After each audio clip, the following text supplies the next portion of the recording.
हे माता, जब तुम एक नए जीवन को अपने भीतर पाल रही हो, तब केवल एक शरीर नहीं, बल्कि एक आत्मा, एक चेतना, एक भविष्य को आकार दे रही हो।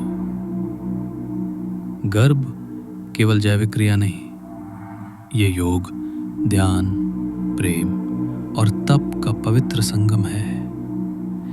ये गर्भ गीता उस दिव्य संवाद की एक झलक है जो एक माँ और उसके गर्भस्थ आत्मा के बीच प्रतिक्षण होता है। जो स्त्री मातृत्व को ईश्वर का रूप मानकर अपने गर्भस्थ शिशु की देखभाल करती है, वो सच्चे धर्म का पालन कर रही होती है। उसके विचार, आहार, व्यवहार और भाव सब शिशु पर प्रभाव डालते हैं। माँ का हर विचार, उसकी हर अनुभूति गर्भ में शिशु को आकार दे रही होती है, न केवल शारीरिक रूप से, बल्कि मानसिक और आत्मिक स्तर पर भी। माँ के विचार बीज की तरह होते हैं जो गर्भ में संस्कारों का वृक्ष बनते हैं। जैसे बीज से पौधा बनता है, वैसे ही विचारों से व्यक्तित्व बनता है। इसलिए हे माता, अपने मन को सात्विक रखो, भय से मुक्त रखो, क्रोध से रहित रखो। गर्भ में पल रही आत्मा सब सुन रही है, सब समझ रही है, भले ही वो अभी मौन है।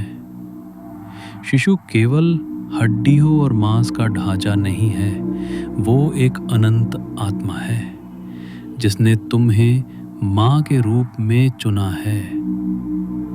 तुम्हारा प्रेम, भय, संगीत, स्पर्श सब उसके मन पर छप रहे हैं। जैसे खाली स्लेट पर शब्द लिखे जाते हैं, वैसे ही तुम्हारे विचार, तुम्हारी बातें, तुम्हारा आचरण उस शिशु के मन पर अंकित हो रहे हैं। गर्भस्थ शिशु केवल शरीर के लिए पोषण नहीं लेता, वो चेतना के स्तर पर माँ के भाव और शब्द भी आत्मसात करता है। इसलिए शुभ बोलो, मीठा बोलो, भजन सुनो, गीता पढ़ो और ईश्वर का स्मरण करो। जैसे अभिमन्यु ने गर्भ में चक्रव्यूह की विद्या सुनी, वैसे ही तुम्हारा शिशु भी सब ग्रहण कर रहा है। 3 बातें गर्भ में शिशु को शेष बनाती हैं: सात्विक भोजन, मधुर वाणी और पवित्र विचार।